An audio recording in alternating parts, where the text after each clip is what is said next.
안녕하십니까. 저는 발표를 맡은 이민규라고 합니다. 저희 조는 오앤리 작가를 맡아 발표하게 되었습니다. 발표는 작가 소개, 작품 소개, 작가 및 작품 평가, 그리고 명언 및 후기의 순서대로 진행하겠습니다. 먼저 작가 소개입니다. 오웰리는 1862년 9월 11일 미국의 그린즈버러에서 태어났습니다. 3살 무렵 어머니가 결핵으로 사망하자 할머니의 집으로 이사했습니다. 1882년 텍사스로, 2년 뒤에는 오스틴으로 이사했고 그곳에서 은행원으로 일했습니다. 1887년 에솔 에스테스와 결혼했습니다.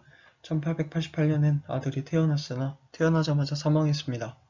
다음해 딸 마가릿 워스포터가 태어났습니다. 1890년엔 그의 첫 작품인 구르는 돌을 발표했으나 판매가 지지부진했습니다.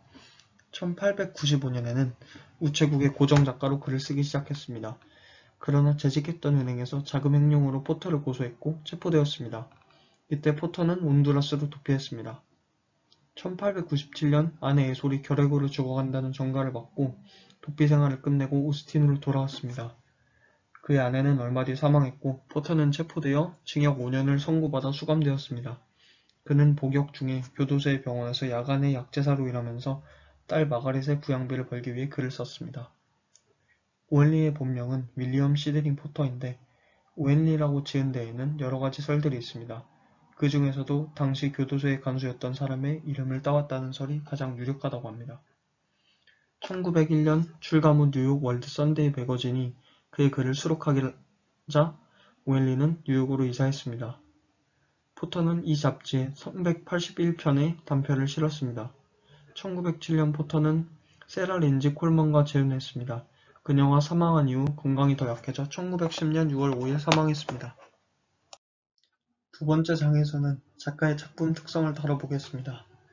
오헨리의 문학은 생동감 넘치는 장소의식이란 특징을 갖고 있습니다. 그의 소설에는 미국 전역이 작품의 배경으로 등장하는데 이는 많은 일들로 인해 여러 곳을 옮겨 다녀야만 했던 작가의 경험이 반영된 것 같습니다. 오웰리는 뉴욕에 특히 애정과 관심을 가지고 있습니다. 뉴욕을 배경으로 한 작품이 가장 많으며 그의 대표작인 마지막 잎새도 뉴욕을 배경으로 하는 대표적인 소설이라고 할 수 있습니다. 두 번째로 오웰리 문학에서의 인도주의를 설명하겠습니다. 인도주의는 인간에 대한 뜨거운 동정과 이해라고 할 수 있습니다.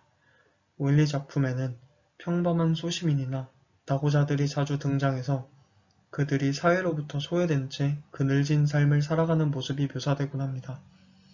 작가는 이를 통해 그들도 인간 가족의 소중한 구성원이라는 메시지를 주고 싶어 했던 것 같습니다.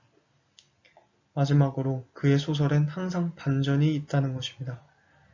압축적이면서 사유를 가급적 빼지 않은 채 하나의 결정적 순간을 잘 포착하여 페이소스를 주는 특징에 오헨리식 결말이라는 반전이 더해지면서 소설의 퀄리티가 더 올라가는 것 같습니다.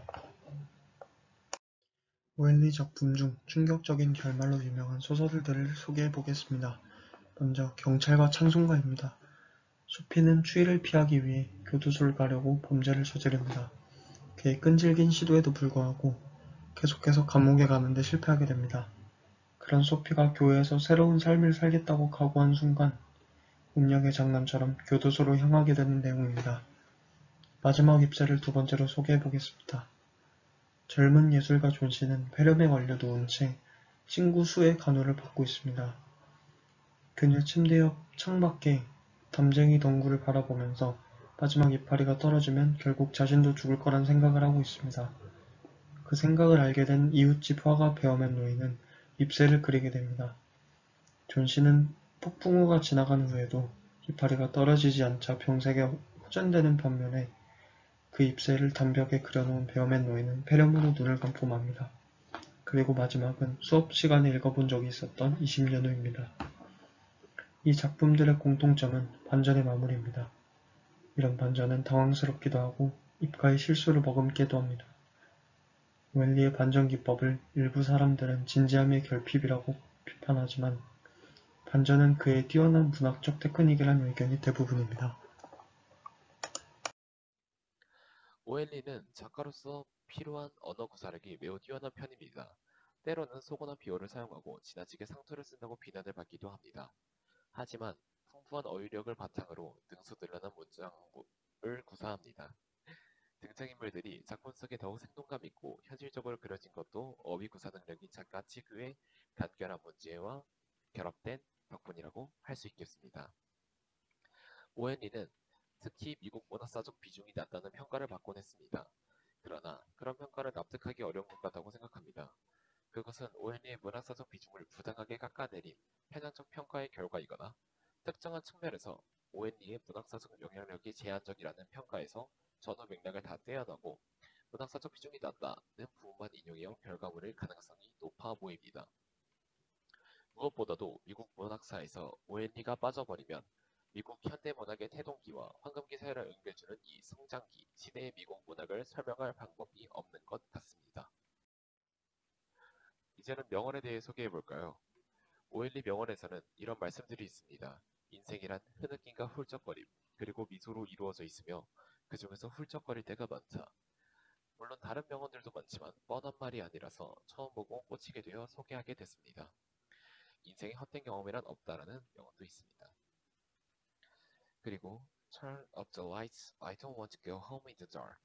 불을 밝혀다오, 어둠 속에서 집으로 돌아가고 싶지 않다.